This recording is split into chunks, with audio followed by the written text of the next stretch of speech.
Hi, I'm Amber, and welcome to the Lone Star Keto Podcast. Today, we have a very special guest with us, Dr. Wade Baskin. He is a doctor of physical therapy, and we are going to be talking about exposing the truth and busting some myths.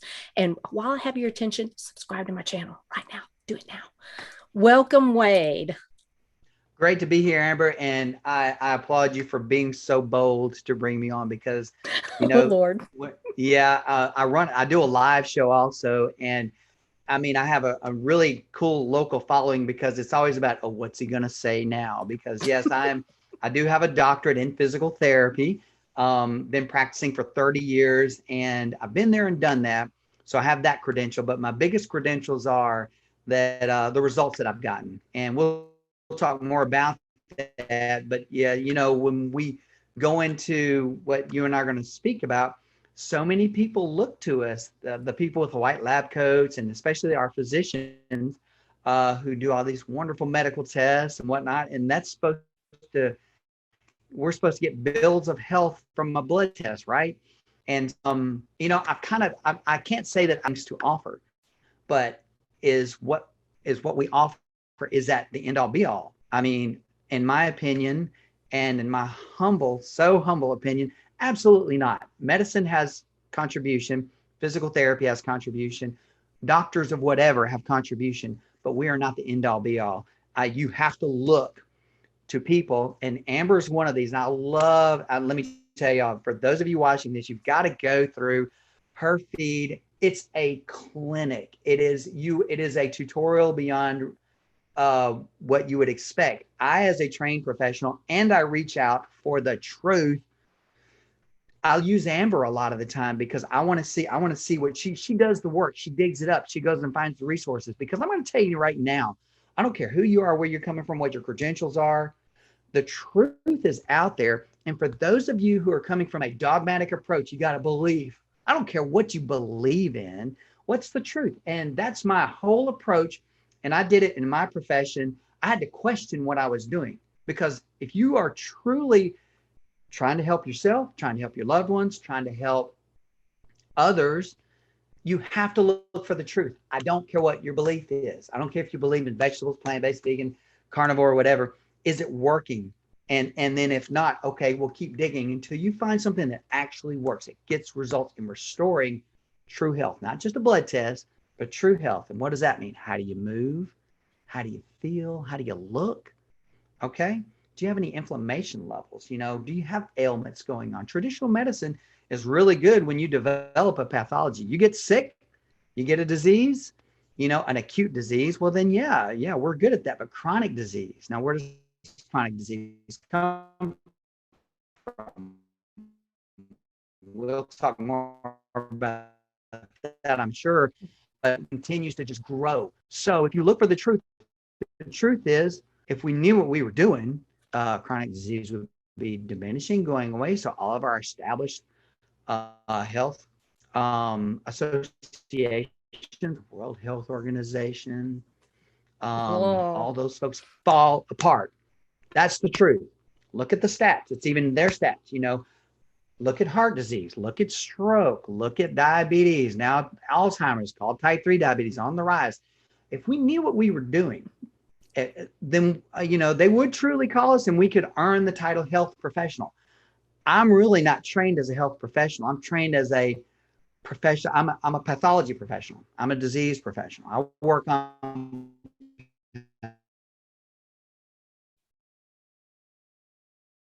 pathology once it's developed. So I'm working on the mechanical side. But you know what I have to really focus on, and this is where it really came to just hit me in the face. I have to focus on things that aren't just classic. Things like diet. Go figure. What you eat actually matters. and I'll go ahead and give you this here. And you're a proponent of this as well, but this is just the absolute truth. Most people in our country, and probably around the world, do not associate their diet with their health. They think they should just continue to eat what they want. Mm-hmm. And then when something goes wrong, well, they go to their physician. Next thing you know, they think they got a Celebrex deficiency. a metformin deficiency. Now that, so diabetes is still considered a progressive disorder, not a dietary disease. It's a dietary disease. You treat it with diet. Okay. Why do we still, these chronic diseases are just continuing to manifest, and yet we just manage them. But there are actual methodologies you can use to reverse them. And how do you do that?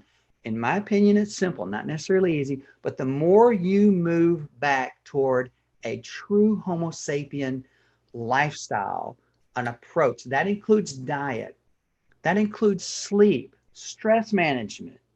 Okay. Are you getting any sun? We're creatures of the sun. What about putting your feet on the ground? Grounding. Most people have never even heard of earthing or grounding. These are tenets of health that have just been forgotten. And I have to give Dr. Paul Saladino, a little credit here. He calls it the remembering, in all of his approaches. And he's a nose to tail guy. You need to eat animals, nose to tail. And that makes sense, because why would you eat an animal and just eat the muscle meat, all the time? Back in the day, our genetics were still designed like our hunter-gatherer ancestors, but yet we've moved so far away from that, and we're wondering why we're falling apart. Well, our practices have moved so far away from that. We're just literally falling apart as a society. And then there's people like you, there's people like me, and then there's a lot of other influencers that are putting the word out. But what happens to us from the mainstream? What do we get? Yeah, I've got a lot of crap this week, actually. Right. That's what I've got.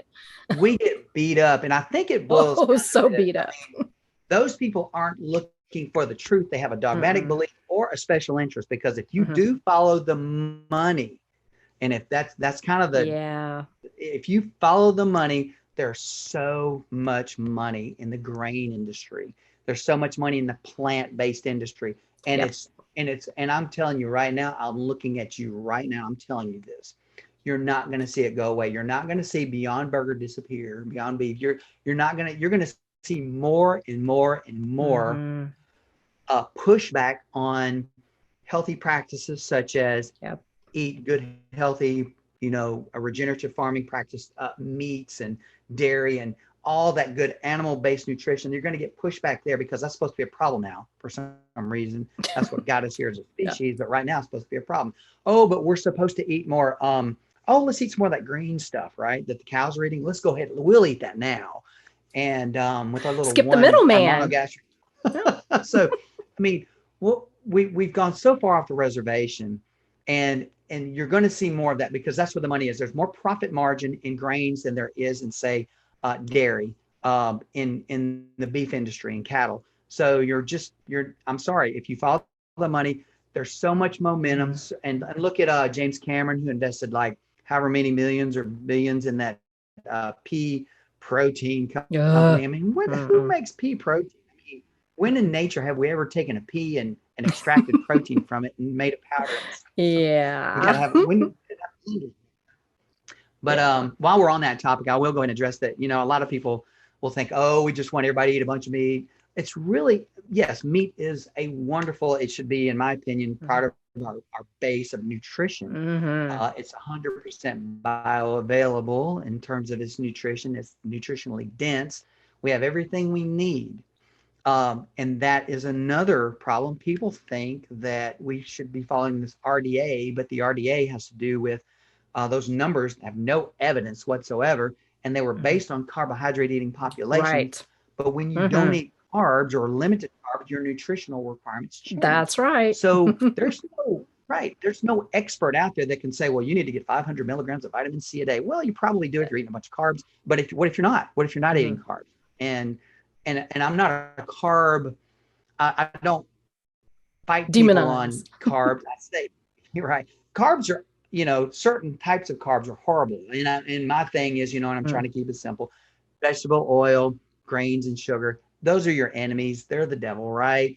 But if you're eating natural carbs, okay, I'll give you that. I mean, our body is designed, it has amylase in it. We developed the AMY1 gene about 10,000 years ago or so. So we can handle carbs. But when we developed a problem, like if we're obese, overweight, hypertensive, we have cardiovascular disease, we have calcium buildup in our coronary arteries, we are dying, we are going downhill, we're aging, glycation, skin's loose, things like, okay, you got to look at what you're doing not just your diet, but yeah, number one, diet. I'm going to go there. And then, yeah, we got to talk about your sleep. We got to talk about your, what about some, some simple practices and start Stress returning people management. back to those. That's a killer. It really is. Your cortisol levels go up. I don't My care if you're issue. eating all Yeah. day or not. If you're stressed out while you're eating this Yep. perfect carnivore diet, you can still That's die right. a really miserable death, Absolutely. So I Yep, for think diet sure. has its place. And in fact, in my opinion, it's probably the most important because that's what we do every day. Most of us think we Yep. have to eat every day.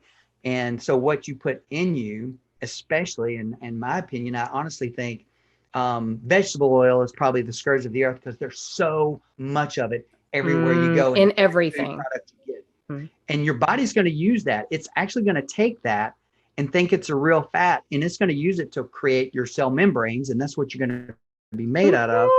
And you wonder why you're developing cancers, this level of inflammation. You're eating a healthy diet. No, you're not.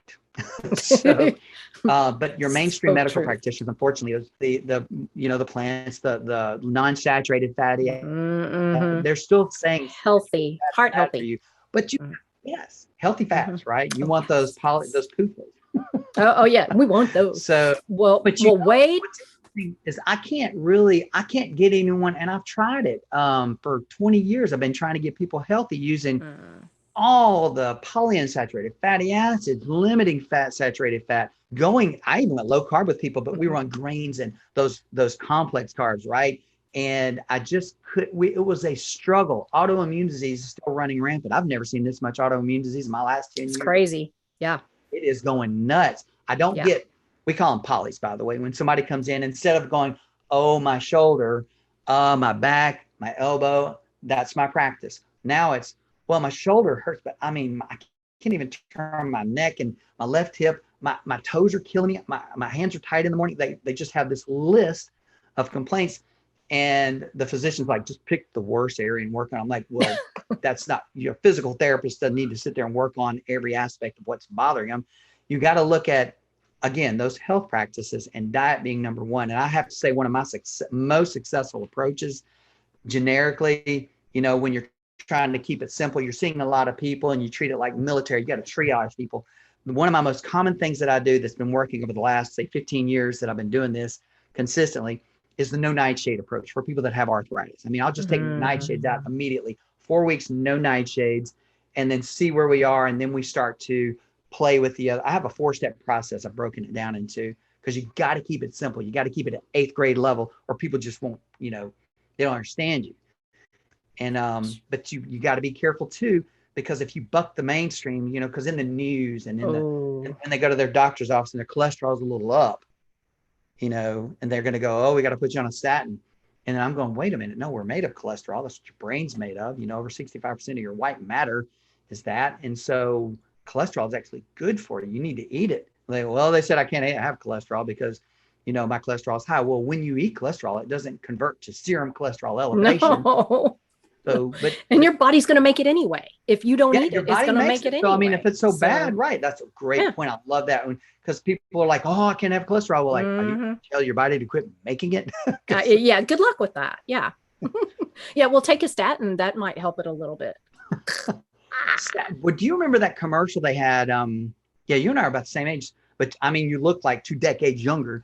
But where they had the heavy person, they were sitting on a log facing away, and there was a heavy person and a skinny person, and the heavy person had a normal cholesterol,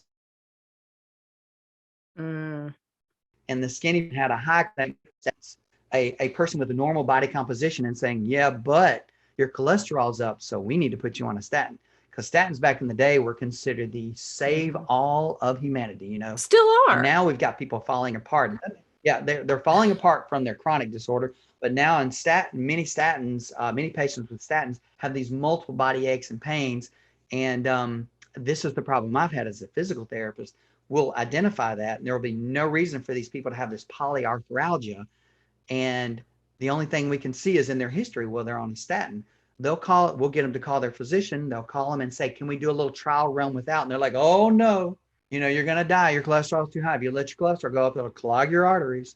And, like Dr. Khan, the vegan heart surgeon said, Mm-hmm. his thing is like, well, I've never pulled out a plaque in an artery that's made out of plants or whatever. He says made out of cholesterol, so cholesterol is the enemy.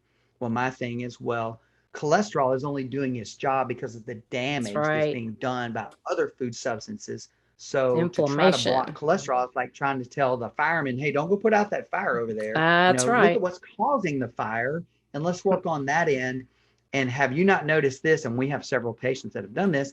They went on like a carnivore type approach. They usually go like paleo or keto, and then they kind of see the light and they're like, all right, I got to get rid of these vegetables, I guess. And they then do a carnivore approach, and then they get their heart test, or especially a coronary artery calcium score, Mm-hmm. and it went down when they were Yes, eating meat, or that's went right. down to like 0. And you're like, That's right. what? But That's not even supposed though to. their cholesterol might have risen a little, Yeah, well, it's usually due to the good cholesterol, HDL. absolutely. And I'm, That was my case. I've stepped away from that now in my practice because I just had to, because I honestly think cholesterol is just, well, excuse my French, but I think it's our current concepts on cholesterol is a load of BS, bullcrap, I because we're agree. using it wrong. Cholesterol by itself doesn't say anything. And you can try No. to get into the small particle, the density and all this stuff. And you can try to say good versus bad, but the bottom Mm-hmm. line is we're made of it. Okay. And cholesterol is going to do its job no matter what. So the way you trigger bad cholesterol is not by eating substances with cholesterol or fat in it. We've proven that already. Now it's not out in the open. Again, guys, look for the truth here. You're eating other substances that your body's reacting to. And that's usually going to be on the side of artificial foods, processed foods, plant stuff. Because yes, those plants, even though your granny and your mother and all told you to eat them and they're supposed to be good for you, they have these things called anti-nutrients. They're protecting themselves from predators. And those things keep you from being able to absorb all the little vitamins and minerals they're supposed to have. Not only that, you're going to react to them in some way over time. It won't kill you right now. It's over time. And That you have can't to be look. true, though. Wade, I mean, come on. We Oh, all I know well, that. because yes, right. Because we have so much science that says otherwise, right? Oh, speaking of that, let's Yes. let's answer this question for me. Is science settled? Oh, absolutely. No, it's science number one is never settled. And in fact, if you get deep into the scientific community, it's like politics. It's a debate. It is an extreme debate because you have some scientists that don't want to they don't want to look for the truth. They want to prove a point. Yes. And I've done this before. I actually had a company approach me when I was doing my meta-analysis back when I was finishing my doctorate. I had a company approach me saying that I don't know how I got in their database. I mean, I did some online stuff, and this is back in when I finished this doctorate. It was 2008. I was doing this research, and I was approached by a company that said we can help for you pay them, and then they can actually help you create the outcome you want. They can jerry rig your data to make it look No. like. Well, and if you go get the book, The China Study, I mean, just look at that. I'll never forget when I first read it. I thought it was the greatest thing ever based on what the reviews were and what everybody was saying. But as a real science, a man of science that understands how research is supposed to be done, as I was reading through the book, it was hitting me in the face nonstop. I'm like, what's wrong with this? There's something wrong here. And I'd go look through their data, and they were making faulty conclusions because the data was not showing what they were saying in their conclusion. And so I'm like, what's going on here? And I thought something was wrong with the way I was reading the research. And I kept doing it over and over again. I'm going, this book is a piece of crap. And I found out later on, of course, now we know it's a big propaganda piece. I Mm-hmm. mean, milk and dairy is supposed to cause diabetes, according to the China study. And the more animal-based products you eat, the more diabetes you get in these areas of India or Indonesia or wherever they were doing the study. And I was just like, this is ridiculous. The data, number So, one, didn't show it. And they were cherry picking their data, kind of like Ansel Keys did back in the 50s to show that yes, fat saturated was bad fat. for you and that Yeah. sugar's supposed to be good. These were deals working. I mean, all this plant-based stuff, all this sugar stuff, if you go back and you look at the history of when it all started, like veganism is what, about 100 years old? And you look at the origins of it, it has basis in religion more than science. And then you get, when it comes to the science part, the American Heart Association had to be funded by Procter and Gamble early on, around in the 1920s, because they were a fledgling organization. And there's this really cool byproduct that the military was using. They called it vegetable oil. And hey, this is going to be healthy stuff here. We want you to replace your animal fats with this. And next thing you know, the American Heart Association is telling us now we need polyunsaturated fats that it wouldn't even, it's not even made from vegetables, they're healthy on everything. Right. And we're still doing it to this day. If you think about the last 100 years, 50 years, even worse. And in the 80s, our obesity rates just doubled when the USDA came out with their food pyramid in 77. And then, we're supposed to be eating 6 small meals a day to keep our blood sugar regulated. And if you look at the plate, if we didn't have shipping lanes, we would never be able to eat all these kind of foods. You're not supposed to eat foods all year round, all fruits, vegetables. I mean, there's these things called seasons. There's a thing called the Ice Age when there wasn't any vegetation, but yet we still thrived. But they all suffered from scurvy and, heart attacks and stuff. Right. And it was well known by sailors back in the day that fresh meat fixed scurvy, but fresh meat didn't get the credit the orange did, right? Exactly. The lemon. Yeah.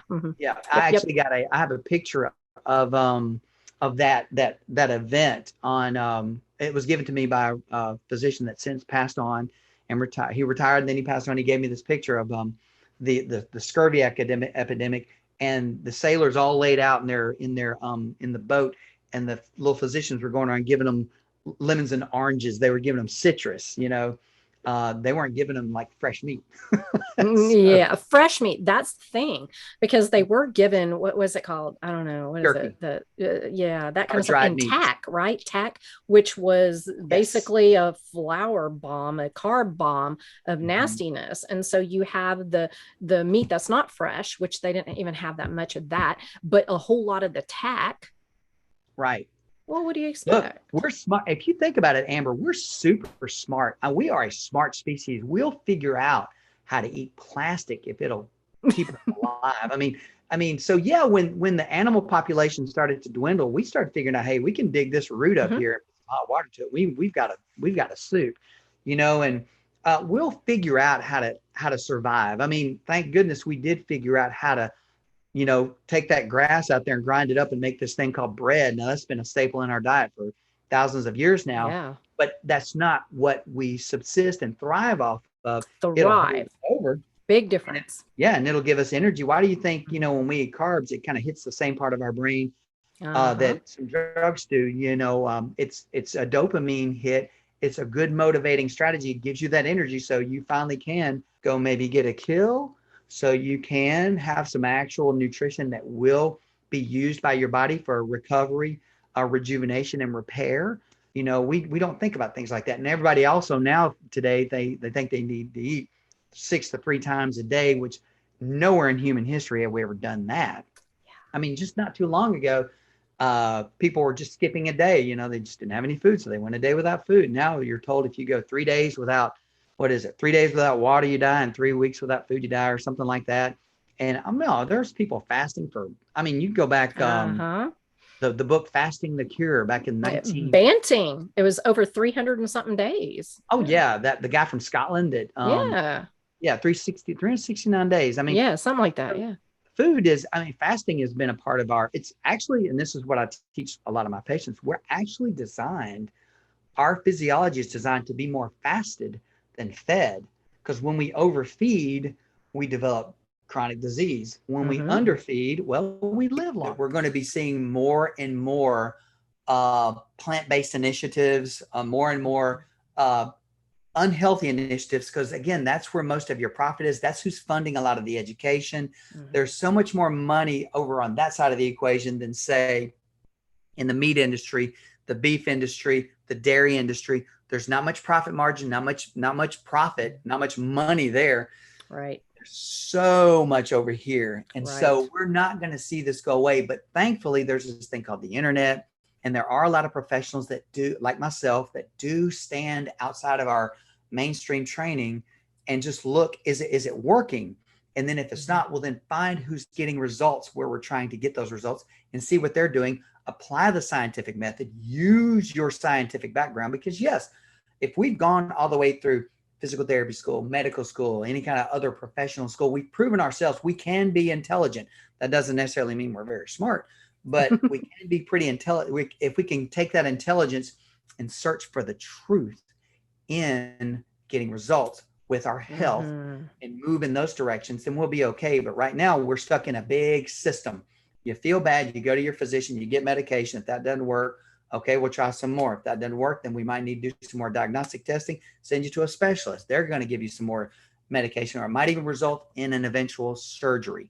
So that you basically have medication, injection, surgery on the mainstream medical side. And then there's this little fuzzy area where physical therapists come in and we can work on the physical, mechanical side of the equation where there's breakdown. And then when I get in there and I look at that, I'm going, okay, well, how are you fueling or not fueling yourself? That's when we get into the dietary conversation. And that's when we start saying, okay, look, if you want to get rid of all your aches and pains, you don't have a mechanical problem in your shoulder just because there's no reason. And these are people that have not hurt themselves. They've insidiously over time developed chronic aches and pains, and their C-reactive protein levels are high.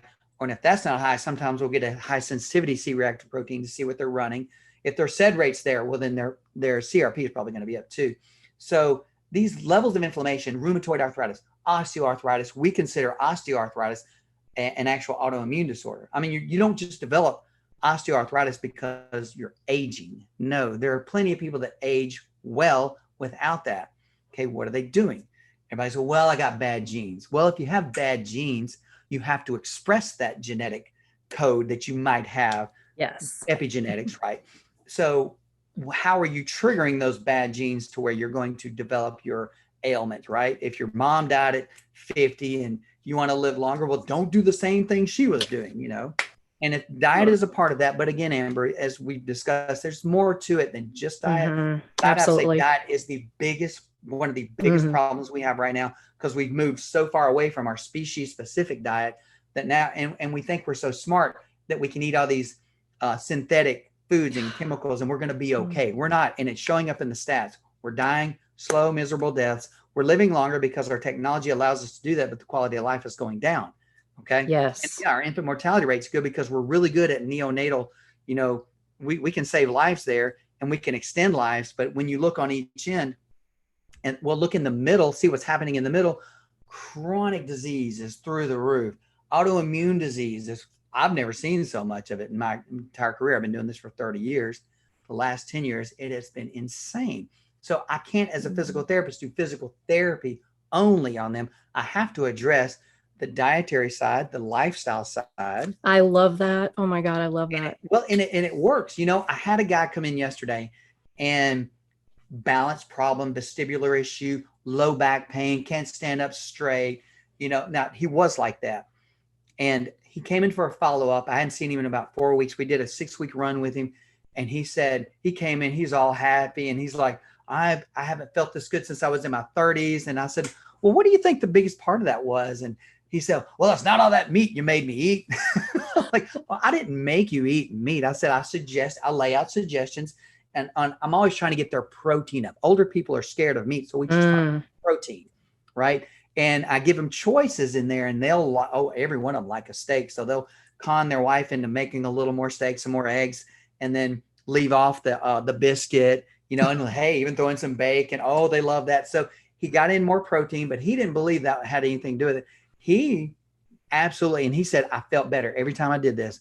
Simple fact, I'd make him go sit outside for 10 minutes, put his feet on the ground, get in the sun or in the clouds. It didn't matter. As long as his feet were on the ground. He thinks grounding is why he's doing so great. It had nothing to do with the therapy, Too not the funny. diet. He thinks putting his feet on the ground. So and he's sold on that. And every day he is outside, even when it rains, he'll go sit on his porch and make sure he's getting his foot on the ground. That's cute.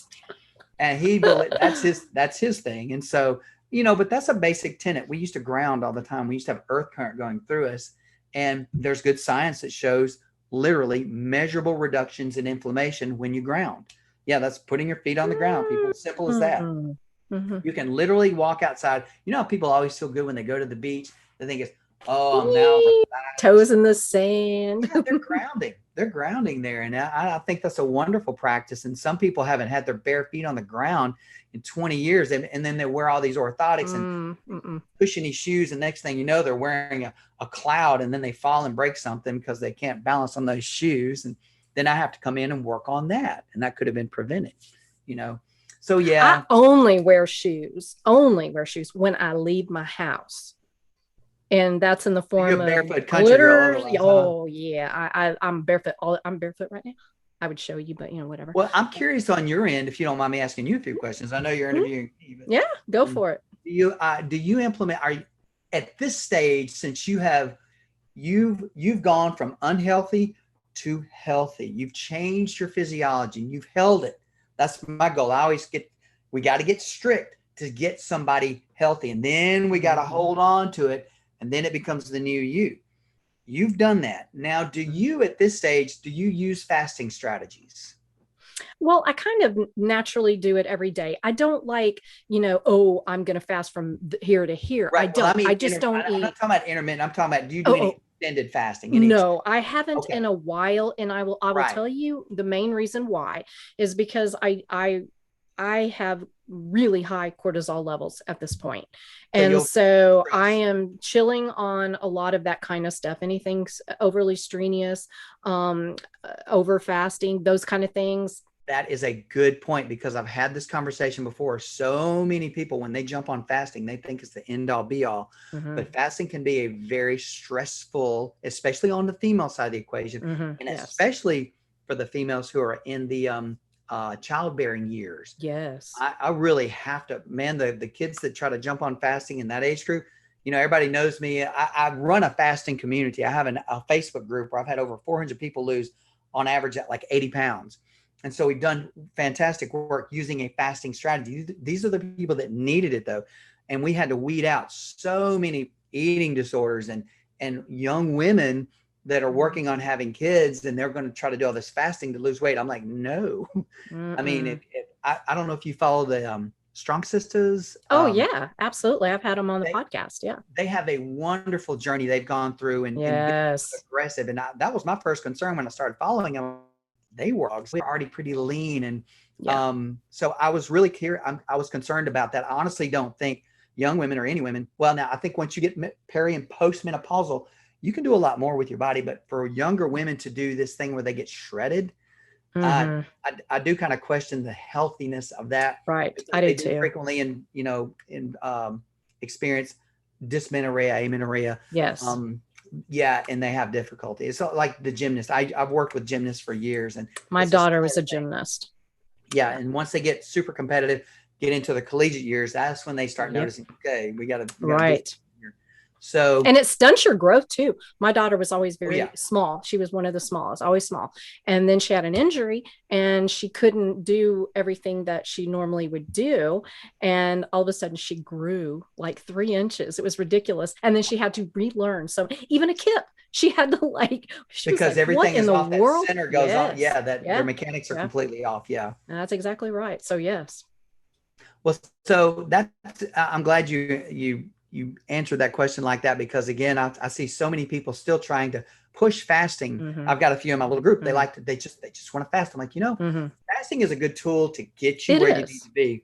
And if you miss a day here and there of eating, if you're metabolically flexible, great, you can handle it. Your body knows how to do it, and you're not going to suffer. Starve.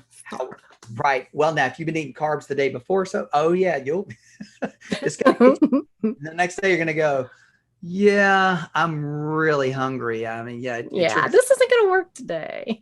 Yeah. So, okay. And as far as fasting goes, when a lot of people, engage in that, I'm a proponent of it. And I do like when people do eat more meat, but I am a relative nose to tail proponent. I don't think we're meant to eat just meat only all the time. And that's why I do depart a little from Sean Baker. You can do it and be healthier than if you're eating a plant-based diet.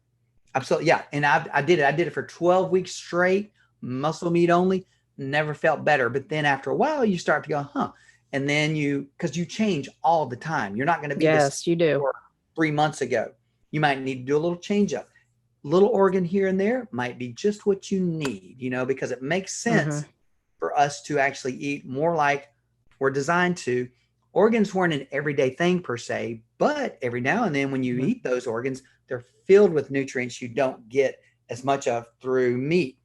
I totally agree with that, but now say that again. I totally agree with you. Oh, but yeah, as far as eating, I can't do it. I've tried. You have to watch my video. I've tried. I'm right there with you, sister. It is like I can beef liver, I have to kind of work with in some way. The people that do all this raw stuff, I've tried it. It's just I can eat it raw. You can do it. I can, because you can't taste that nastiness, but the texture is gosh awful. Right. It's like bad sushi almost. It's so bad. And I don't like sushi either. So right. I can do, and I've had some people in my area, they'll do chicken livers and I'll let them cook it the way they want, and so hopefully we're getting in a little bit there. But and chicken liver is okay. It's not as strong and good as beef liver, but it's good. It gives them more than what they're getting. I'll say that. And so we've had, in my area here, we've had tremendous success. And in my online group, we've had tremendous success using the carnivore approach. And we'll go very strict to get them through some problems they're having. It's kind of like any health regimen that you embark on. You've got to get strict. You got to take your medication, just like the physician says. You got to take the antibiotics or whatever you're on. You got to do it until you get rid of your ailment. Well, when restoring health, if you're unhealthy, let's say you're overweight, not getting sleep, you got skin issues, hormone issues, right? Well, you've got to get strict in order to mitigate those, or not mitigate symptoms, but actually correct the problems. You have to be strict. You can't just do a little carnivore and then on the weekend, well, I'm going to eat carbs and or have your cheat days. That you got to earn that. You got to get healthy first. So somebody's telling my patients, all right, time to get healthy. What are we going to do here? And then we do the analysis, 21-page analysis here. Well, I mean, I take a functional medicine approach on the examination because you got to look at their lifestyle. You have to. I love it. And then you look at, and the part of that is their diet, their sleeping, their relationship with their family and their friends, their community.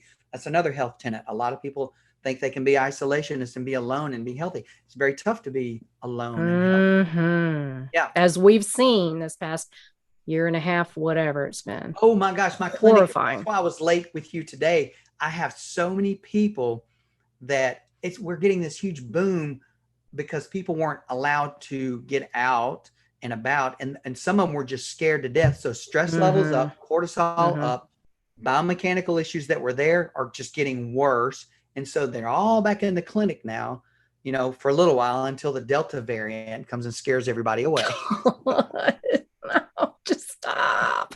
I'm not gonna go there unless you take me there. But yeah, so they're now coming out in droves, and even most physical therapy clinics are very busy. And what we're seeing is, yes, this return of people from COVID they were just beaten up from COVID. They're stiff, multiple aches and pains, and they just got unhealthy. I've done more cardiac patients in the last 2 months than I have in years. Wow. Well, think about it. I mean, you take people that have any kind of chronic disease, isolate them. They're already going to have a mental component because, I mean, let's face it, humans are only meant to have pain or a problem for about 3 weeks. And then we start going kind of crazy. Think about that. And then you isolate people that have these chronic ailments. Yes, metabolically, they're going to go down. Mentally, they're going to go down. They're not getting healthy or being by themselves. Now, they might be, getting away from this virus that's eventually going to find its way around. They might be hiding from that and feel safe for that moment. But meanwhile, everything else is going down. Is it really worth that? And I think the previous lockdown methods showed that it's not. And our health just fully declined. I think we lost, they won't promote this on mainstream media, but I mean, in some circles, you'll see some really good studies and reports on how many people we lost due to suicide. It was through the roof. I lost a personal friend to that because of that. It was overseas. And so we're seeing these numbers from, the pandemic that have nothing to do with the COVID, the wild virus causing the problem. Right. It's our response to it. And so, we're very busy. We're very busy right now. Wow. It makes sense. But at the same time, God dang, that's sad. And then you think about these little kids who were born into this. My little Oh, yeah, COVID kids. granddaughter, Yeah. I mean, she's two. She turned two in January. So she's been in the midst of this, but luckily she's been able to be around enough people. But she wasn't around kids. She was around dogs. So when she finally got to be around little kids, she'd want to pet them and kiss Oh, them and hug them. She just wanted to touch them like she does her dogs. And, right. some of the little kids are like, whoa, what is going on with this? Because, they weren't around kids either. And Right. so here's it. So, yeah, it's a sad situation. And so much health decline, mental decline. It is. It is. God, I've seen a lot of that. And it's heartbreaking, just heartbreaking. It is. And hopefully we've learned our lesson from that moving forward, because there's supposed to be a few rounds of this thing coming through. We'll see what happens. And I think a lot of people did see the light, and they're not willing to undergo some of the strict measures that we did last time.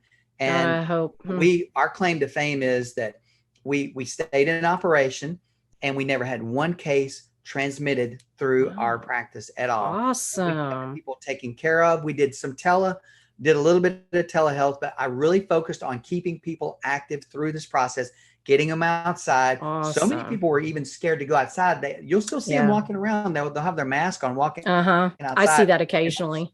Oh yeah. You'll see people driving with masks on. I'm like, well, number one, masks themselves, are highly questionable in terms of their ability to actually prevent transmission. And so, so for somebody just to be wearing it out on a trail somewhere, walking, or in their car, they're probably causing more harm than good. They're definitely not helping themselves. So yeah, we've been through a very tough time with that. And I'm glad to be on the tail end. Well, hopefully we will not have the politicians and government and our large medical agencies clamp down and try to do this lockdown thing again. It's just not amenable to health. It's really not. And the more metabolically healthy you are, the less likely you are to be sick. And no one's talking about that. Nobody's talking about that except for our community. Right. They're trying to say, well, what about this medication, that medication, the vaccines? Everybody's trying to just work on the chemical side. Well, what about the actual metabolic health side? Because there are people that got fully exposed and never got sick. Exposed 3 strong contact face to face right there. And then one of them was even not feeling well at that time. So they were contagious, we know. And I still never got it, never got any symptoms or anything. And so what about those people? Why not figure out what these people are doing and maybe use that as a model? I'd say number one, focus on metabolic health. Focus on metabolic health. Find out where your health issues are and work with your professionals and your people who know how to help others get healthy. Simple as that. That's your armor. That's your number one defense. It's not, human history bears that out. So I try to stick to what I'm good at. And what I'm really good at is I'm good at finding the truth, using the truth, and restoring people's metabolic health. And it does vary, but here's some good principles. And this is where we bust some myths and really get into talking about some truths. And this is like, look, people think vegetables are good for you. I mean, well, yes. And a candy bar, an M&M is good for you. If you're on death's door and you're about to die, it'll save your life. But is it something you need to eat every day? No. So, is it optimal? There's a big difference. Right? There's a big difference. So really what we try to do in my practice is once we bust some of these myths about, you have to have fruit, you have to have vegetables, your iron comes from kale. Oh my goodness. Right. I remember when kale used to be. Oh, I remember putting that in the oven and making it all crispy to have little kale chips. And I thought that was great. Oh my goodness. I know. Yeah. And I will still eat some vegetation at times, but it's not a staple in my diet. It's just not, because that's not what our species ever subsisted off of. This is a modern new, we're so scientific and smart now. We think we know what's best. We're going to outsmart Mother Nature, right? With chemicals too. Huh? With chemicals.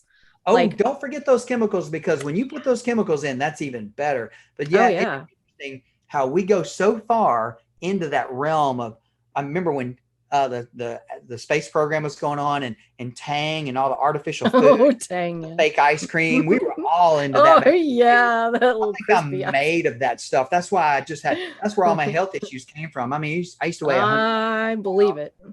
and I was bloated to high heavens, doing all the good stuff. I think I was just genetically made out of bad stuff. My genes were all being triggered by all this bad stuff that I was made of from the 80s, because we thought it was so cool to eat that 80s. artificial food, and there's still that premise. Look at Beyond Burger. They're saying, hey, the the ingredients. healthy alternative, right? Oh, good. This is what I don't understand. And this blows my mind. And this was one of the comments that I was telling you about that I'm just like, I just can't today anymore. And I was done with that day after this. But you have this list literally of chemical crap, seed oils, and I don't even know what all's in there. And then you have beef, one ingredient. How? The person told me that it's this awesome scientific, great invention. That isn't it awesome? Isn't it wonderful that we're able to produce this and we don't need meat anymore? Oh, good God. I was like, I can't even reason with somebody like that. It's just, you can't, because again, and you really can't, because, and I quit arguing with the vegan when I first came out on social media and my platform took off there. Before I got really busy in practice again, I spent some time, some of my best posts that got all this attention were where I would engage with a vegan, right? Now there's different types of vegans. There's your ideologue, your ethical vegan, and then you have the one that's just trying it to get healthy, because that's what they think they're supposed to do. Right. And what is interesting in veganism is you'll find it, and I consider it more of a, like the ethical ones, that's more of a psychological disorder. Yes. It really should be classified more as a disorder, an eating disorder, psychological disorder. It's not another eating methodology. It's people that profess veganism and then they argue with you about and they use the false science. Oh, that's just so wrong. They're justifying something that is not a normal human practice. But yeah, you'll find, this is what I find interesting about veganism, is that these young people, I'd say kind of close to in their 30s, the kids all the way into their 30s, they can hang in with veganism for a little while. Their liver stores a certain amount of nutrition for a while. But now you and I, if we go vegan, how long do you think we're going to last until we're like, okay, we're at death's door, we're falling apart? I'd say about a month in, and we're just 6 months at the most. Yeah, a slow, miserable death, and you're going to see it on us. So my concern with veganism is young kids getting into it and thinking it's a sustainable way to live, healthier way to live. We're not made of plants. And when you look at it from the environmental perspective, the amount of vegetation we have to go and scour the planet for and rape the soil for to feed the equivalent amount of calories that you can get from another animal-based source is just ridiculous. It's so killing off other species and endangered. But that's not what you hear. That's not what you hear. You won't hear that. But I mean, the data is out there. You see it. The truth is out there. Good luck finding it. Just it's harming our planet. And yet the vegans are one saying that cow farts are harming the planet. And that to me is the most insane. What about the human farts from all the plants? Good God. Ooh, man. I mean, they think that's natural. Like, oh yeah. And then the bloat that they get, the salad bloat. And so it's not normal. It's not right. normal. And here you and I, we're talking about this and we're laughing about it, but I want you to think about something. This is now considered normal. And it's people with heart disease and we know people with cancer, heart disease, diabetes is considered, oh, well, my uncle has diabetes. My mom has diabetes. Everybody eventually will. It's just aging. It's just a normal. Yeah. I'm like, to me, that is the most mind-blowing thing about being in this period of time. We're all so happy that we're here, wonderful freedoms, etc. But yet look at our health and the decisions we're making and the information we're being fed. It is a load of crap. We've been getting lied to, not intentionally. I don't think it's an evil plan or a conspiracy. I think it's supply and demand. I think we demand our carbs. I think it's a drug thing. If you look from the 50s on, I think there was some political influence there. There's some special interests where, the sugar industry and the vegetable oil, there's some money. You follow the money there. And the faulty studies, but that's what doctors and health professionals justify the money. The money. That's what it's for. And they'll go cherry pick those studies. Yeah, you look at the Framingham the cholesterol study done Yeah, out of Framingham, Massachusetts, right? And then look at Ansel Keys' big yes, thing he did. Oh, exactly. that was cherry picked But completely. everybody bases their information off that. And so, like doctors, for instance, it's not that they're like trying to hurt you. It's They're not not being that. bad. Physicians No, are the no. highest trained in pathology ever. And when you develop one, you need to go Mhm, see your physician. But they're not trained in getting you well and healthy from mhm. a human perspective. They're going to use drugs, injections, and Yeah, surgery. that's what they're taught. Yeah. That's what we do. Yeah, that's what they do. I'm on the tail end. I'm the guy that sits over here and tries to do the natural thing while they give them chemicals. Sometimes we need it. And then I try to inject a little, hey, let's look at the natural side over here and just get them to see the truth.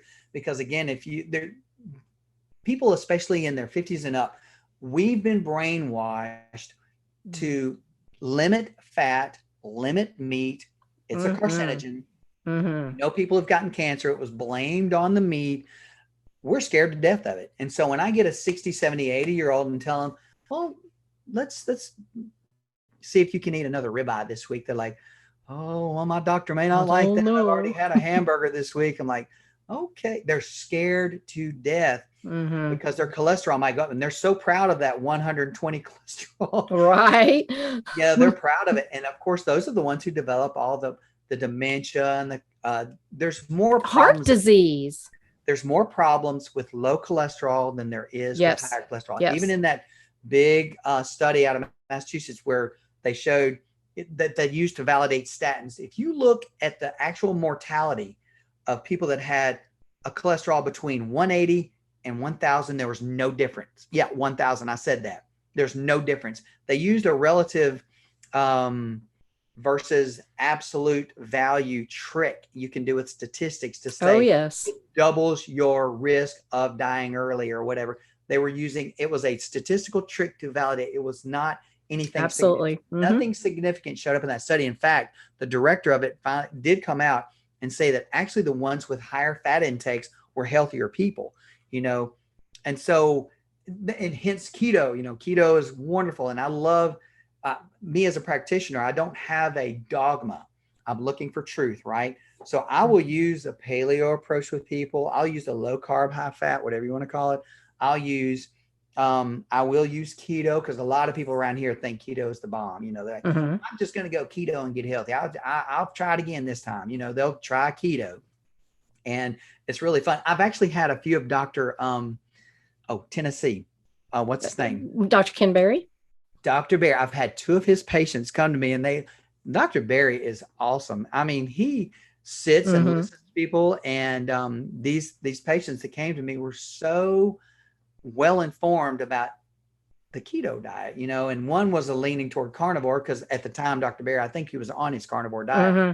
And I love how he is a family practitioner of 20 some odd years and puts this information out there. That is wonderful. We need more MDs and DOs Oh, we really jumping do. on this bandwagon because we trust our professionals and white lab coats that Yes. draw blood from us and do special tests. We trust them. If they say eat rabbit food, we're going to do it. And that's basically what Yeah, everybody's that's doing true. right now. And they're falling Yeah. apart.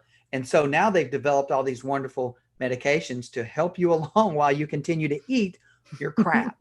So Exactly. Yeah, it's just so crazy to me, the whole thing. But I have some hope seeing some of these people willing to step out of that, and they're putting their careers and their reputations at risk. yeah, they do And risk going that against the gives me establishment. so Yeah. much respect for them because I can just imagine what that is like, Well, I think the perfect example there would be Dr. Baker. I remember when he and I connected way early on when he was kind of in the middle of that. And I mean, he was so quiet about it. He never said a word. When he was putting his information out on social media, most people knew he was an MD, but they were coming after him saying, oh, well, he lost his license. And right. they had no clue that this guy was a veteran, an orthopedic freaking surgeon. Do you know what it takes to become one of those? These guys are smart. They're not, And on the front line too. Yeah, and you'll listen to Dr. Baker, and he breaks things down, and that's kind of what I like to pattern myself after in a way. Is I like to take complex, confusing things and use simple language to Absolutely communicate it. And he uses the word stuff. Well, we've tried all that. There you go. We've tried all that stuff all the time. And I mean, because when you get into trying to adjust micronutrients and be really fanciful with all of your it's a medical way to approach nutrition. It's like, just eat some meat, maybe organ every now and then, water, a little bit of salt, drink a little water, get a little sun. I mean, I just made that sound. If you heard what I just said, for those of you who aren't doing that, if you start doing it, watch what happens to your health. Leave out sugar, grains, and vegetable oil. I mean, we make it sound so simple, and it is, but yet it really is. We are designed in I call it a divine design. We are designed to be healthy. We just muck it up by trying to make stuff up and come up with things that are outside of our scope of being human. And we're trying to become more and more chemical, mechanical. We need to get the more, and you've probably noticed this, the more we get back to basics. You can apply this to anything. Martial arts. Look in the world of martial arts. And I don't know if you found this in any of my stuff, but I competed it for 10 years in an amateur martial art organization. I actually won a gold medal in 2000. And so I've competed with the best of the best, and I've seen it. And even now when I watch these competitions, whether it's jiu-jitsu, MMA, taekwondo, you look at who's winning at the top levels and who's succeeding. And you know what they're doing? They're doing basics. They've mastered the basics. And so in health, if you just kind of step back from the Beyond Burger, all this 50 some odd ingredients in the bread that's being put on your burger and McDonald's, the beef is good there, but their bread, my gosh. How French fries, seed oils. Yeah. So if you just step back from that and go back to your basics, well, what are basics? Let's look at it. Meat, simple, water. There. The megafauna are no longer around. That cow meat's amazing. They have 4-chamber stomachs. They go eat that green stuff and convert it into usable nutrition. And then we eat them and we're like, oh, we can absorb. Yeah. I'm ready to go now. We don't walk outside and go, look at that tree. I think I'm going to go nibble on that leaf. Right. Take a blade of grass. Yum, yum, yum. Yeah. Like, one of our MDs in the area, it was pretty funny. He put out a post that said, hey, it showed somebody mowing their grass and somebody eating a steak. And he's like, I wonder if vegans feel the same way about mowing grass. Does their mouth water like the guy eating a steak over here? Like, no, I don't think so. I think they all, because if you look at what vegans do, they're always trying to imitate. Oh, yes. Here's steak and here's a vegan steak. Here's a vegan. Right. They're always trying to emulate, healthy food by eating a bunch of crap. And so, but again, we're smart people. You got to give them credit. They know how to make the most crazy foods ever. I mean, that's if they would just take that smarts and turn it into more on the health side of the spectrum and become a little bit more intelligent, if you will, and actually do something good. But yeah, I really found that interesting. We talked about that earlier, how when people that are doing the plant-based and they're really into it, or the vegan type practices, when things are just getting worse, they double down on it and they just do it. And to me, that's that insanity definition where just keep doing the same thing over and over and expect. I did it for 40 years. I'm like, oh my goodness, what was I thinking? Yes. Kept doing the same thing. And I thought, it's something wrong with me. I'm not doing it right. So I need to do it again and harder, or I need to add in more vegetables. That is awesome. What is cool about you is that, you lost this tremendous amount of weight. But Amber, really what you did is you restored your health, and that's a whole different thing. Weight loss is not that hard to do. Yes. That's a piece of cake. That's easy. I've lost 80 to 100 pounds 4 times. Wow. Not to mention all the 20, 30, 40, 50, 60 pounds that I've lost in between here, in the 40 years. I hope people are hearing that, because now you've been healthy for how long now? I'd say probably 4 years. That's amazing. I mean, this is probably your longest run of being healthy, right?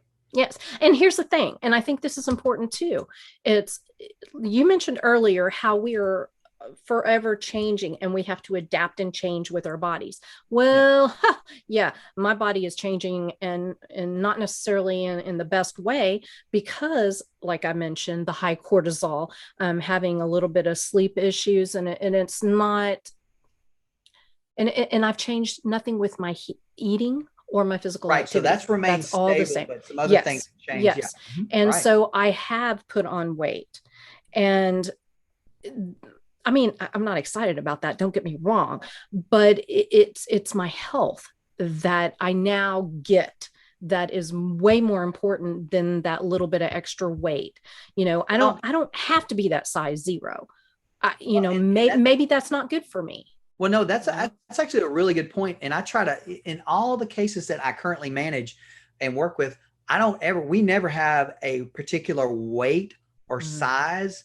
We work with a range. And the reason we pick a range is because there are going to be fluctuations based on time and what happens in that time. If something happens in their family, if they have a death in their family, if they have a change in their lifestyle, such as like they had to move, a job, a career change, a COVID lockdown, we don't know what's going to happen. Those are lifestyle factors that change the way your physiology Absolutely. And so if your diet remains the same, and it's what got you to where you are, well, if that diet remains the same, but things around it change, guess what?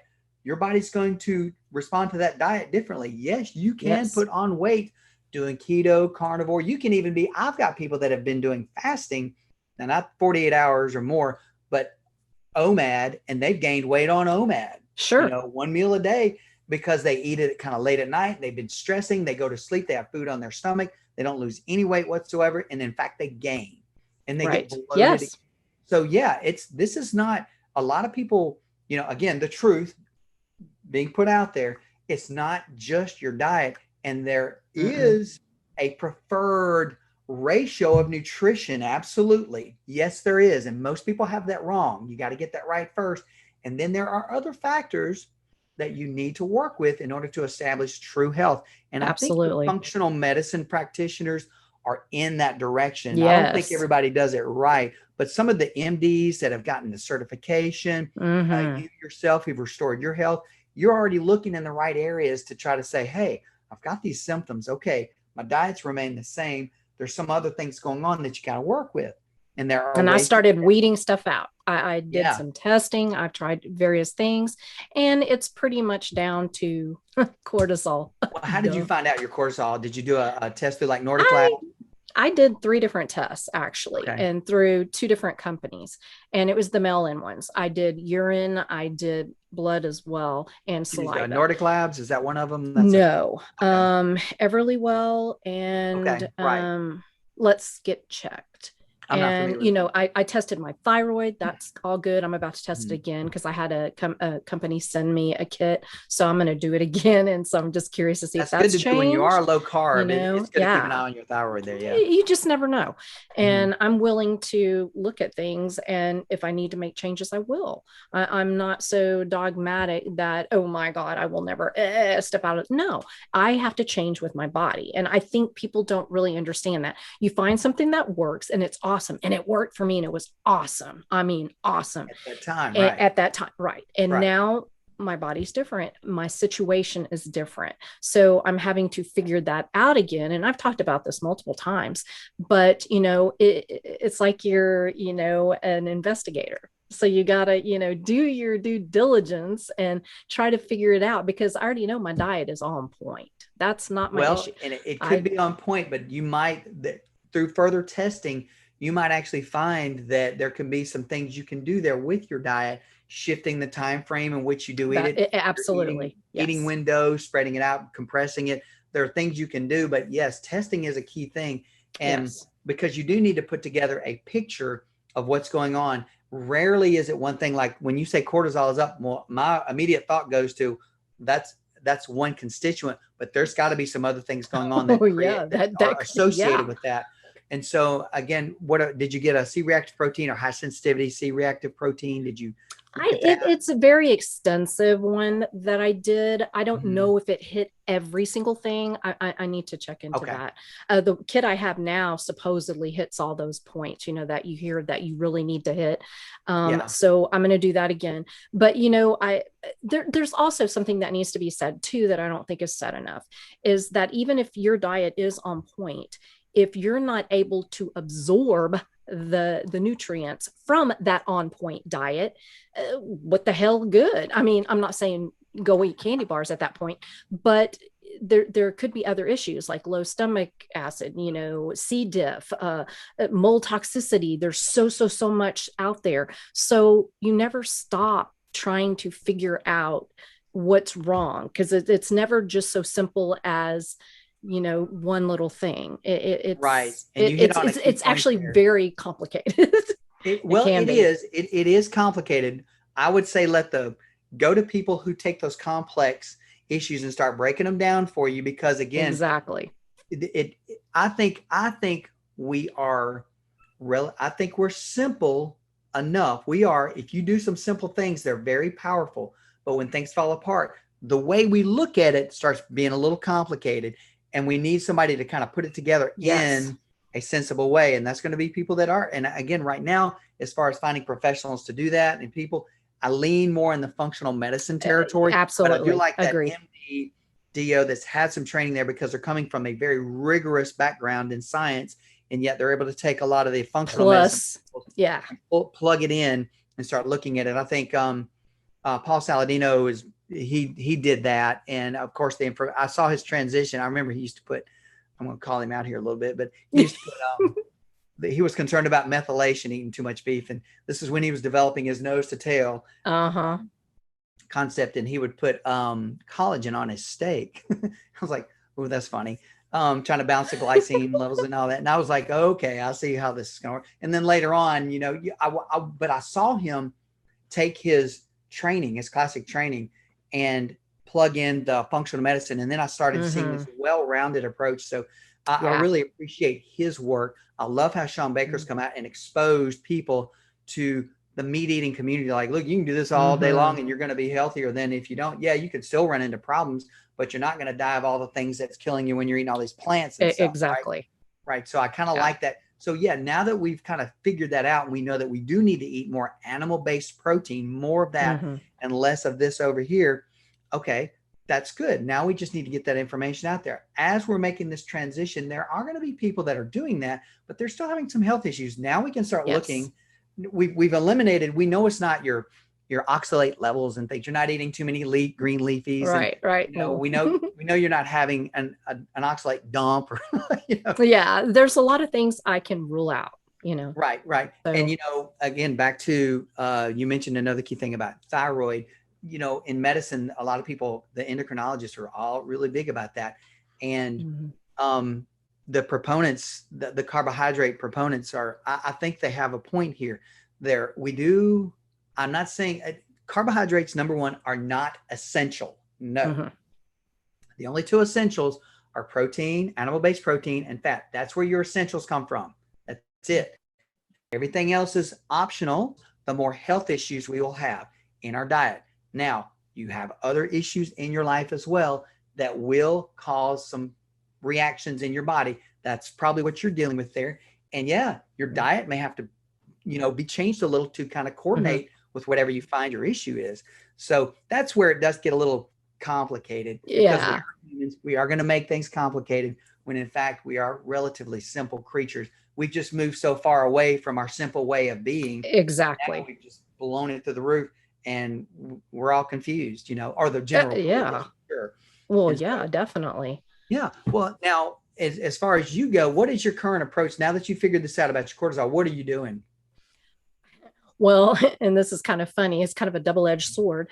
I've been doing a lot of certifications this summer since I'm not keeping my granddaughter during the day. So, and I've been doing, like neuro-linguistic practitioner certification. NLP, yes, and cognitive behavioral, and I've done hypnosis. Yes. Oh wow. And so I've done a bunch of these different certifications, hoping that I can figure out a way to better manage my stress. And, yes, eating the diet I eat does help with mood and, those kind of things. Yes. But there's still a lot of stress and it could be internal stress as well. I mean, there's different stresses. It's not just external, like losing a job stress. There's other stresses too. But I do recognize. Are you getting in your dancing once a week? Oh, yes, of course. Choose that. You might Yeah, want to and add see, one more. that's very important. You might It want to have is, one more time in the week, yeah, there you go. But it is Wednesday night. important to get out. And I'm one of those people who I'm very social, and I like people. I mean, Yeah, I can sometimes I tell. want to smack people, but I like people and I want to be around people. I know this sounds weird, but I like to touch people, like hugs and, handshakes or whatever. I like that physical contact with Right. people. And so when I didn't have that, oh Lordy, I was starting to go down. And even my husband's like, "Ooh, yeah, Well, I mean, this yeah, is not okay for you." neurotransmitters go Yeah, nuts. There's yeah, your dropping your serotonin, yeah, dopamine levels start to get wonky there. That can cause some problems. Yeah. If you're absolutely. a kinesthetic person and then you're removed Yeah, from that. yeah, Yeah. and it's terrible, and at least I live with my husband and my mother, and Mhm. I at that time I had two dogs. So, I had some companionship where there are other people who were, literally locked up by themselves. And if they're a person like me, oh goodness, well, any person, but especially if you're, like to be social. So your thing about the dancing, besides just the physical part, it's being around people who have the like Right. interest, being around my friends. Cause I mean, I have a lot of friends at our dance hall, Well, including the yeah, owners. So we it's just like, talked about that. yeah. Part of health is what is your like when I do a health assessment, when I do a comprehensive one, I want to know how people are with their family and their community. What are their community relations like? What are their family and friends? Because that is part of health. Absolutely. In Yeah. fact, some people need a little Communication. injection of that into their life because they've been isolated from it. COVID was a big part of Yes. that. And so I've actually had people, I'm either making them go put their feet on the ground, like my patient I just talked about. I'm always putting people outside in some way, and then around others that they really enjoy being around, because sometimes we find that we just get isolated. And again, that's a part of it, but there's so much more that goes into it as well. And you and I Mm-hmm. are here talking about diet. Diet is in my opinion, is our foundation. It Yes. is our Agreed. foundation. And I Yeah. think right after that, this is where we debate a lot, but right after that is sleep.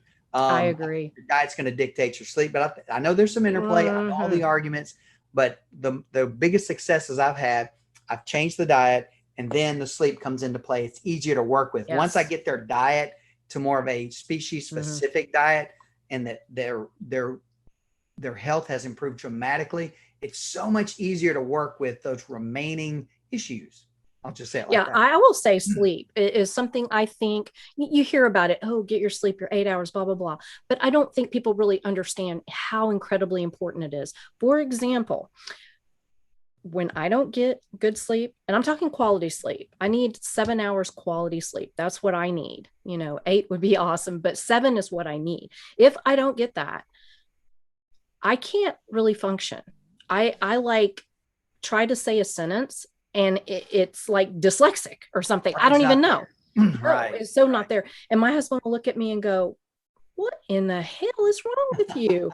And I'm like, I don't know, and then he's like, "You've got to sleep." It's so bad that he will like actually get up with the puppy on weekends when he doesn't have to get up to go to work to get the Mhm. puppy out before the puppy ever bothers me so I can actually sleep because it's that detrimental, Wow. All right. to my. Do you do coffee? Are you a coffee drinker? I did do coffee, but Yeah. I haven't had coffee in about a month and a half or Month. so. Yeah.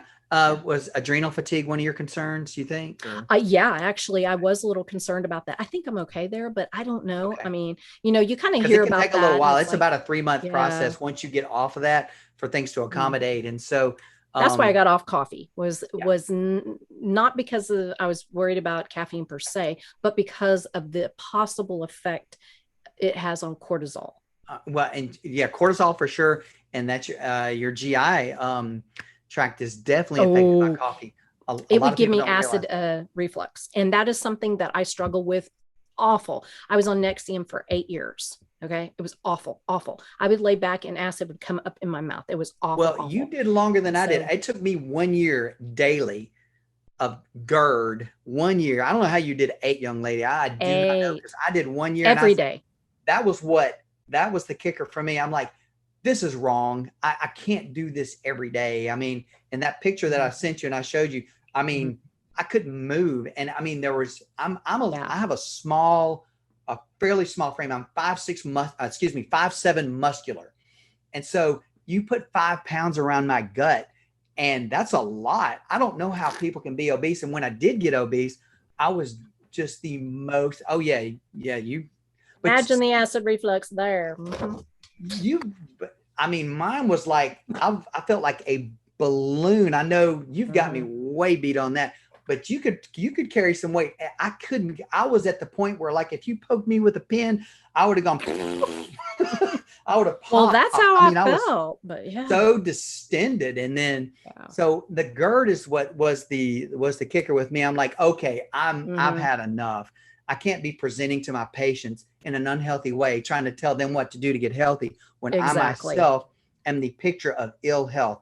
I had seborrheic dermatitis. I had skin, that skin issue. I had, I can only imagine if I mean, I can go without deodorant now. My wife won't notice it. I can go without brushing my teeth. She won't notice it. I mean, but I don't say those things because it's like, oh my gosh, you've got to wear deodorant. It's like, ooh, gross, nasty. But boy, when you're carb based and you're eating all this stuff, you smell and it's just awful. And so it's true. When you clean up, man, you just feel so much more human. Yeah. And it's just that natural energy I started to feel pretty quick. Now, I was one of those guys that had such a GI issue. I probably had my colon completely depleted of any kind of good flora, because I was one of those that when I went carnivore, when I did the carnivore, I had diarrhea for about a little more than 3 weeks. Oh yeah. It just, I mean, any kind of rendered fat, any beef, like ground beef, I could do a lean steak, but my gallbladder was like, hey, what's all this stuff coming through here? We've never seen all this much fat. You've been limiting your fat. Now all of a sudden you're gonna eat. Yeah. And so but once my GI tract accommodated to it, the adaptation phase, I mean, it's been no turning back. Now I'm pretty flexible. I can eat about anything and not react. Now, if I do it for about a week in a row, right. Oh yeah, I'll start to suffer. See, that's about where I'm at too. Yeah. Okay. Good. I've got to the point where, some people, they honestly probably can't ever have certain things, right. Kayla Peterson for one, right. My friend Brett. Yeah. Right. I am not that person. Now, again, if I was to, eat whatever it is over a long period of time, yeah, I'm sure I'd be right back in the same position. But for me to go off the wagon per se, it doesn't affect me. Honestly, I don't even feel bad the next day. And it's not something I do very often, but like on my birthday, I did actually have half of a chocolate flourless torte, but I did a CGM experiment with it and it barely moved my blood glucose. Girl, so I was like, just get your real one. Well, I that's what I want. That's the only dessert that I really kind of sort of missed was that particular one. If you've been healthy for more than 3 months, I'm like, look, go hit it, enjoy it. I mean, you'll have some bloat and whatever the next day, but yeah, experiment. This is when you need to experiment. And I've got so many clients out there right now that do that. They're healthy. They've held their weight for, oh gosh, some of them 3.5, 4 years now. And they've dropped all their weight. They experiment, and they've all changed along these years. I've been tracking them. They fluctuate about 10 pounds, and then they'll go through periods where they're a little up. Then they'll go back to their leaner way of eating, and they just drop it back down. Then they go up, but they stay in this range, and they can eat with their family. They can drink their beer. They can go eat their pizza. They can't eat the full large pizza like they used to, but they can eat a quarter of it and not suffer. That I have no more GERD. I used to get GERD every time I ate. Now I can do it, and I don't. I can go to New Orleans and eat all the fun foods that I want. But of course, you don't do it every day, because it'll just break you down again. And next thing you know, you have autoimmune disorders, you have GI disorders, and you have. It's not worth it. It's just not. It's but really yeah, not. just like I said, for my birthday, I did have half of and it's not a big piece anyway. I'm going to send you. That was all that I could do. That's all I could do. Yeah. Because I was done. I mean, my body said, "Oh, I see. You're done." Do you eat dairy? That is my one thing. I do the brewed cacao. Now the I have some of that. That is awesome. Oh, good God, that's good. I have no idea if it's add a little as bad cream as to it? I do. It's like chocolate milk, isn't it? Oh yeah, yeah. Yeah, I just got some. First time I decided, let me try this a little bit, and I got some in. I did the little kit too, where I got the French press, And Mm. so the cacao is already it's already ground. I got the ground. I don't grind it myself. And I got I put it in there. I did the French press thing, knocked it down. And then now I have a source where I can get raw milk and, or A2 milk. Now, and of course we have to experiment with those things because some people just can't do dairy, but my lactose intolerant people can do the A2 milk or the, the non-homogenized milk, and we can get some around here. But raw milk, that's a game changer if you can do that. Yeah. If you're sensitive to casein, then if you have the casein sensitivity, well, okay, you got to try it out. But raw milk for me is a game changer. And when I put that in the brewed cacao, that is just like, I feel so guilty. I know, right? Guilty. It's decadent. And honestly, I'm not a coffee person per se, as far as I love coffee taste. No, give the coffee black to me. Yuck, no, why? It's like, what the heck is wrong with people who like this? Well, but then you add the cream and stuff. Actually, that's the preferred drink of serial killers. I read that in a psychological magazine. Well, I can understand why, because if I had to drink that crap, I would probably want to kill somebody. Right. But it's nasty. I don't get it. But there are some good ones out there, but you kind of have to search and look. And I'd say if you have that much of an addiction, you need to kind of see. That's what I'm saying. It was not an addiction for me. I was not addicted to caffeine. I had zero issues when I stopped it. Zero. So it wasn't like I had that Very much, good. but it was really more like a comfort thing. And I know that's not necessarily, a great thing to do, especially if you have eating disorder issues, which I have a long history of that. I'm good now, but just wanting that, the routine, that's the one thing you allow yourself in the morning to kind of chill, and you're checking your emails and stuff before you really get into stuff, and you're kind of relaxing. And, so it was kind of like more of a habit to me. It wasn't, oh my God, I have to have my coffee. No, I could care less about I didn't need the pep. I've never needed the pep. I mean, I have lots of energy as far as that goes. So that's never been a problem. Or waking up. I'm a morning person, but I'm not a morning person, if that makes any sense. I function very well in the morning, and I'm one of these, woohoo, hello, good morning, and, my dogs, oh, hi, whatever. And, I had coworkers who would go, oh, good God, you got to get out of my face. I'm going to hurt you, Remind me, do you do dairy? I didn't get that. Do you I use the cream in my cacao. How are you saying? Okay, gotcha. And every once in a while, I will have cheese. Like, for some weird reason, last week I wanted an omelet. I had leftover filet mignon, so I cut that up in really thin strips. And I don't even eat eggs. Some reason eggs kind of make me nauseous, and so I don't eat them very often. But I wanted eggs, and I wanted, so I put some cheddar cheese in there, the Tillamook, however you say it. I put that in there, and I did that twice last week, which is very unusual for me. That's something that's like, I don't know, once every 3 months I would do. So I don't do it very often, except for the cream. Gotcha.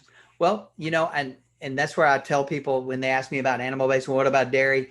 I always recommend, I don't recommend just pasteurized in your classic, especially like sliced cheese. You got to watch for vegetable oil in those products, but a hard aged cheese usually does pretty good. And then, of course, on the milk side of the equation, either an A2 milk, if you can get that, or non-homogenized milk. And if you can get raw, it's great to experiment with, but I don't think those are essentials. Those are nice animal-based products to have. Yes. And just out of curiosity, I also saw that you had engaged with someone. I meant to ask you this question. Oh, you mentioned eating disorder, and somebody chimed in on one of your posts that was like, oh, just kind of dismissing it as a discipline issue. Do you remember what I'm talking about? Oh gosh, I think that needs to be addressed because one thing about dairy, just going back to that just real quick, and meat.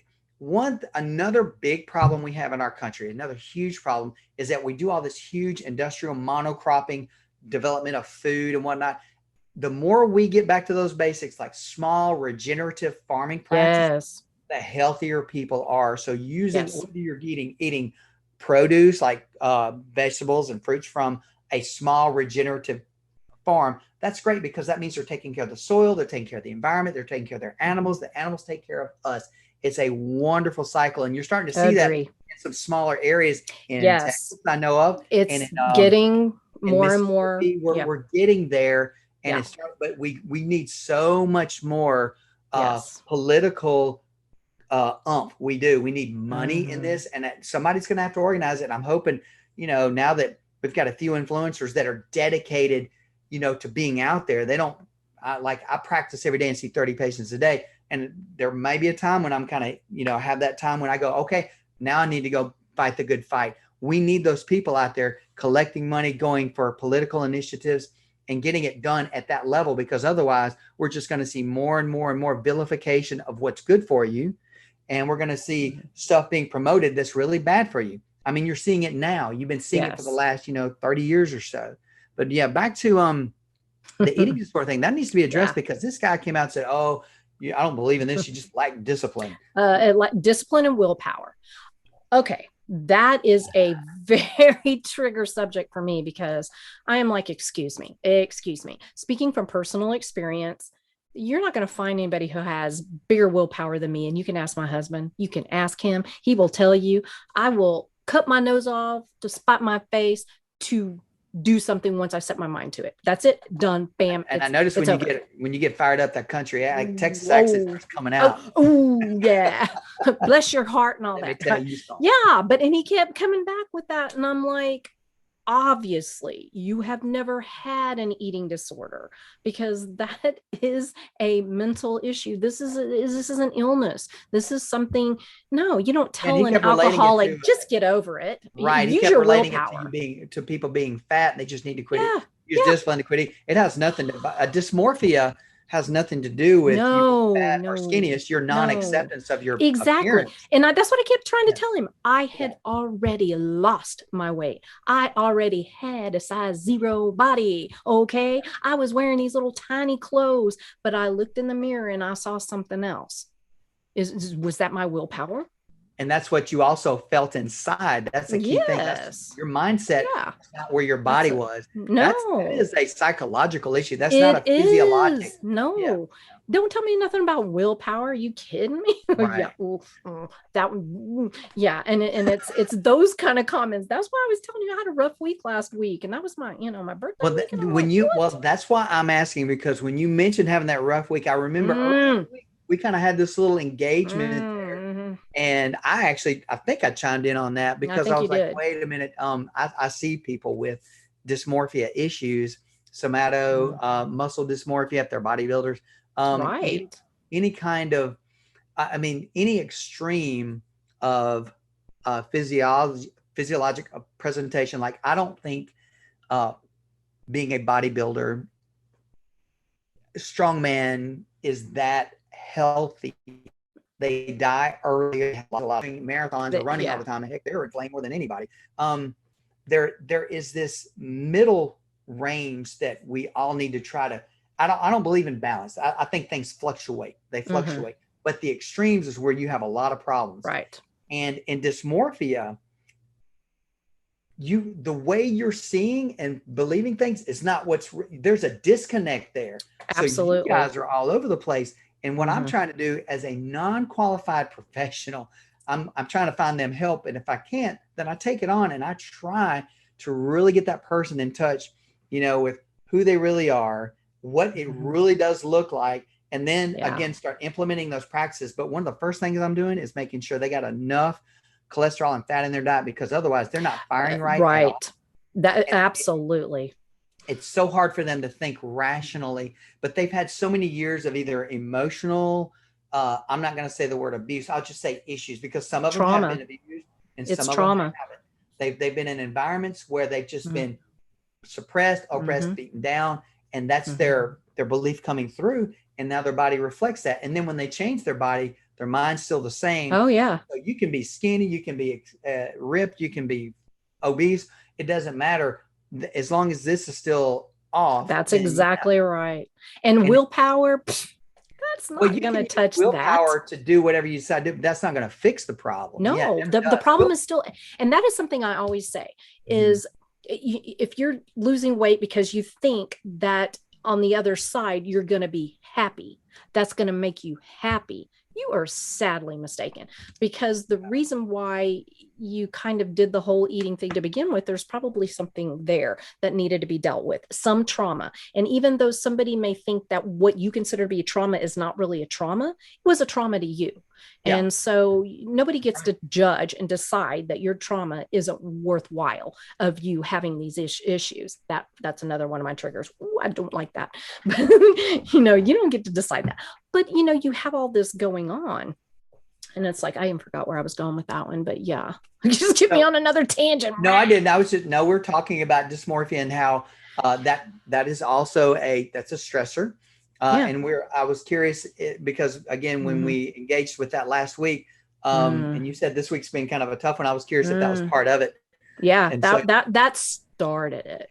But then it was just one thing after another. And it's like, you're giving out misinformation. Where is your proof? Show me your research. And my question is, show me your research. Oh, absolutely. Number one, there is like meat causing cancer. Okay. God, I'm sick of that one. I'm like, show me one research study that has been done with just meat. Well, without the seed oils, without all this other mess. Right. I was told that, I'm disagreeing with over 182 studies put out by the World Health Organization, blah, blah, blah. And I said, yes. And they said, well, where's your proof? And I said, well, number one, I have human history. I've got about 1.8 million years I could point to. And then I can also take each one of those studies. I said, I tell you what, and I was willing to do this, but he didn't bite. I said, send me one study that validates what you're saying. Send me one. And we'll go side by side online, and I will look at the data. You look at the data, and we'll critique it.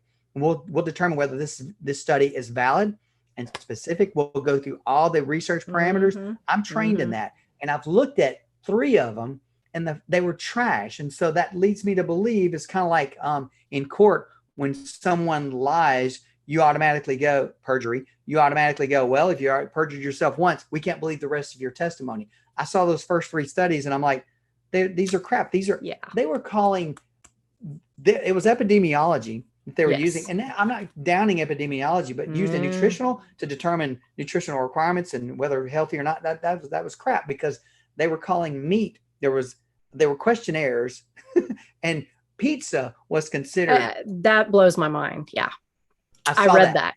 Yeah. And that's true. I actually had that study and I'm going, well, that's crap, because that's not me. That's and also they had some processed meats there. Now they've since come out. There's good studies now that show, processed meat, there's no proof. I don't recommend people go eat a bunch of processed meat, but hey, look, if you get a hankering for some Vienna sausages, I'm not gonna fuss at you, okay? It's better than eating, crackers or something. It really is. What's funny is, like, if you watch me eat, I'll literally on a cheat, let's do a cheat day here, if you want to call it a cheat day, or on a metabolic day where I've been doing really good and I'm with family and they said, hey, we made you this burger, whatever. I'm going to eat everything they give me, but this is where my priorities lie. I'll literally open the hamburger and I'll take off the tomato and the lettuce and the onions, and I'll still eat the French fries. I'll take away the vegetation, the plants, the green stuff. And I eat that nasty, tuber there, that nightshade, and the high glycemic carb, or what I do. I honestly think I'm going to get away with more cheating, and it's going to benefit me sort of, if that's a workout day, it'll be great. I'll pump my insulin up, use it for an anabolic, and we call that, my son and I call it, it's just a little biohacking. We'll eat something bad and create a little metabolic window during our workouts. Cause I do a limited amount of strength training, because I think as a physical therapist and as a trained professional in health, the number one health parameter physically that we can really measure and use and is good research is strength training. Yes. If you have a low grip strength, okay, you have a high risk for cardiovascular disease. A lot of people don't realize that.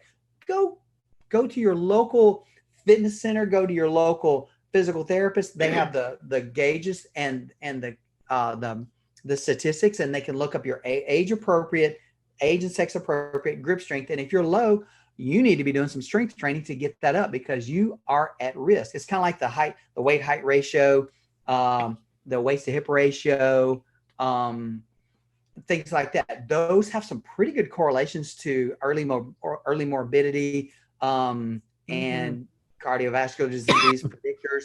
At the triglyceride HDL ratio, things like that that people don't use commonly. There's some simple ways that you can measure health, and grip strength is a real simple one. And if you have, I mean, all my cardiac rehab That's patients, interesting.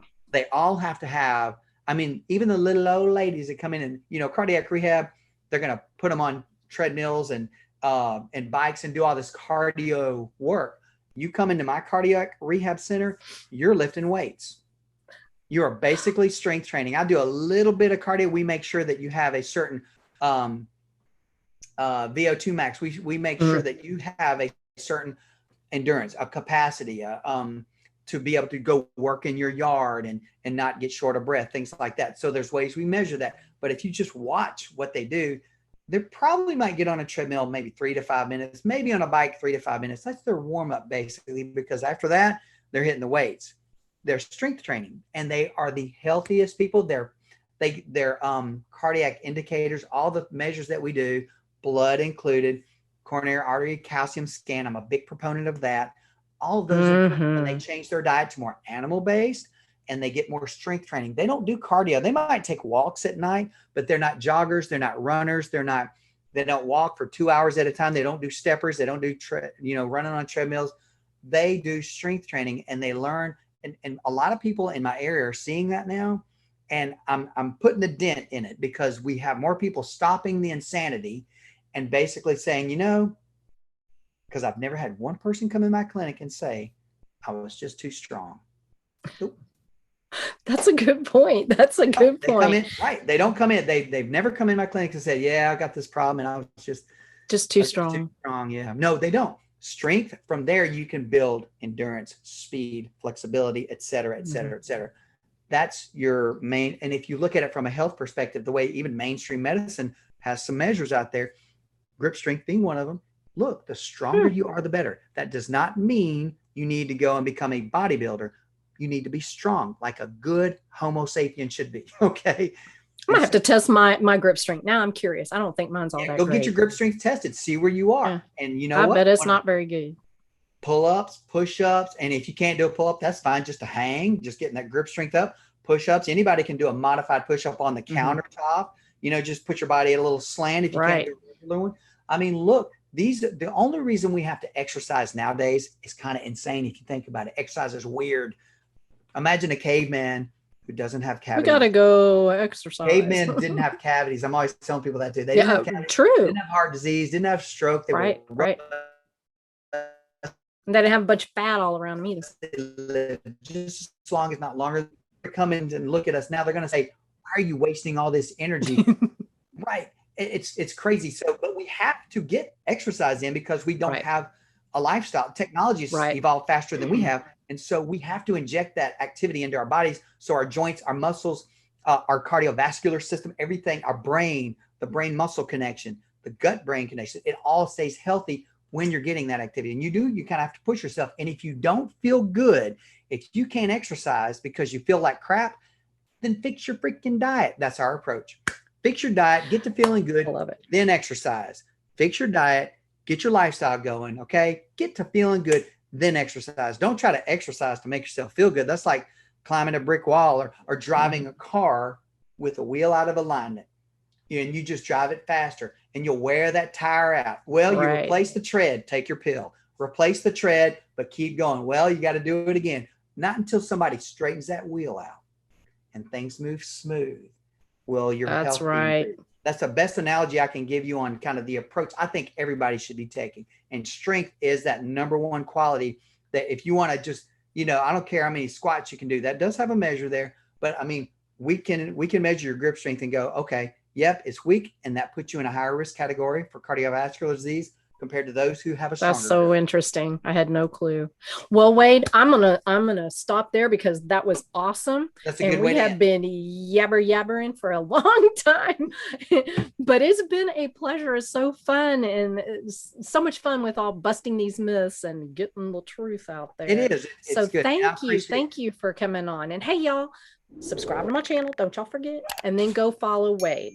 So again, Yeah, Wade, I'm at thank you, physio thank you. underscore. I'll put everything below. Dr. Wade. Yeah. I forget it sometimes. All right, Amber. It's been I a will pleasure do. being with you. Yeah. Thank you, Wade. All right. Bye. Thank you.